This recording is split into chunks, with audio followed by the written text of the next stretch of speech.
All right, guys, I'm not going to sit up here and troll Auburn. You guys know, you guys see the score. You guys know exactly what's going on for the most part, guys. I mean, that was an absolute beatdown. And a complete, utter beatdown that we were kind of witness here, guys. The writing's on the wall for Brian Harsin. He needs to be fired by the end of this year. I wouldn't be surprised at all if he gets fired next week. I wouldn't be surprised at all that if maybe it's mid-season form, but he needs to be fired by the end of this year. And the funny part is it's not really completely all his fault because he was dealt with shitty cards from the beginning. But it is what it is. You're dealt with you're pretty much dealt the cards that are handed to you for the most part, that are given to you. And you got to work with what you got to work with, and for the most part, we're gonna figure out how good of a coach you are. But he has not done well in recruiting. He has definitely not done well off the field, and he has not done well on the field. There is nothing. This team is not going in the right direction. It's going left. It's going in the wrong direction. And the fans are through. The fans are done. The athletic administration, you can just tell that they're done. There's nothing. The media that covers Auburn and SC football that covers Auburn, for the most part, they're done with Brian Harsin, and they're saying that Brian Harsin needs to be gone. He needs to be fired. Like, he needs to be fired. And again, it's not completely all his fault. He was dealt with shitty cards, but it is what it is. At the end, it is what it is. At the end of the day, you got to work what you got to work with, and he has not done a really good job of really getting this team in the right direction. He has done. I mean, hell, the PR team can't even really do a good job of selling this product to Auburn fans anymore. They're through. Right? One of my guys' name is Kirito, hardcore Auburn fan, right? For the most part, for the most part, he's a positive guy, always wants to try to talk some good about Auburn, wants to try to get some, keep some hope and alive for his program, but it's only so much he can take. It's only so much he can take, man. And, it's making me feel bad, right? It's like seeing your little brother get picked on, get his ass kicked right in front of you, and you can't do a damn thing about it. Because if you try to interfere, then guess what? If you try to interfere, then guess what? Your mom or your dad might kick your ass. For trying to defend your blood. Like, this is what it kind of feels like. And by the way, that actually did happen to me in real life. That's why I'm kind of using.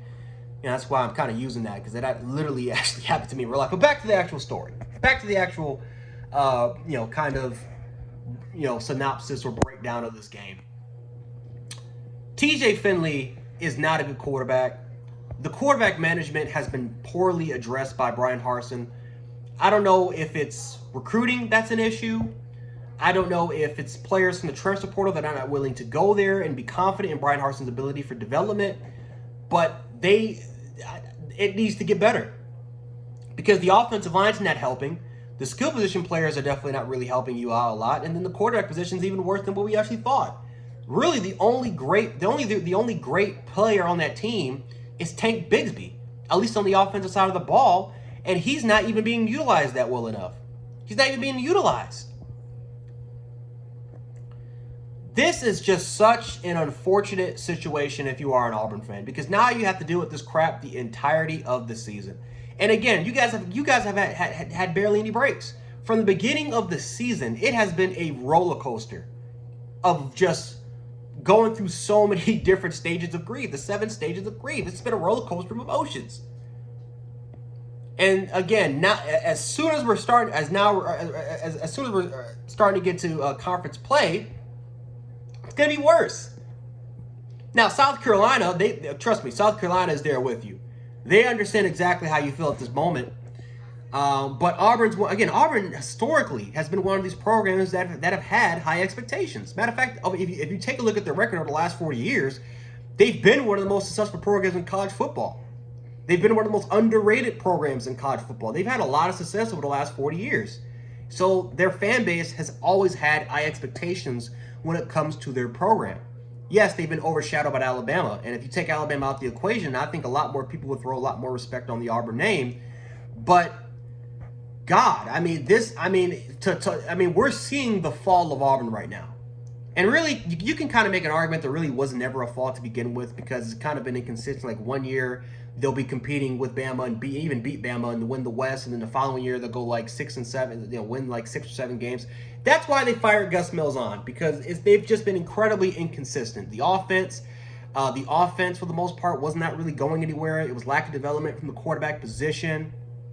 The defense was always there, but they want, again, Auburn, just like A&M, is one of these fan bases that have high expectations for their program, and a lot of these expectations is a little unrealistic. Now, maybe for Auburn's case, I mean, again, they've been to 2 national championships over the last 15 years, and they've won 1, but it still is a little unrealistic. But yeah, I mean, the writing's on the wall for this, guys. Brian Harsin is gone. He is out of here. And I'll be surprised if he even survives the night. He needs to be fired right off the gate, get an interim coach, and then look for that head coach. Look for that head coach now even. Of course, I don't know if you can sign him and that he can get in there right away. But you need to look for head coaching candidates right now. Right now. Because Brian Harsin is taking this program in the wrong direction. It's been nothing but criticism about Brian Harsin in this Auburn program, on the field, off the field. They've not done great in recruiting. It's been nothing but, you've heard nothing but noise from Auburn fans, and just nothing but not pure hatred, but obviously they don't like the guy. They don't want him there. They don't feel like he's an Auburn Tiger. It's unfortunate. It's an unfortunate situation.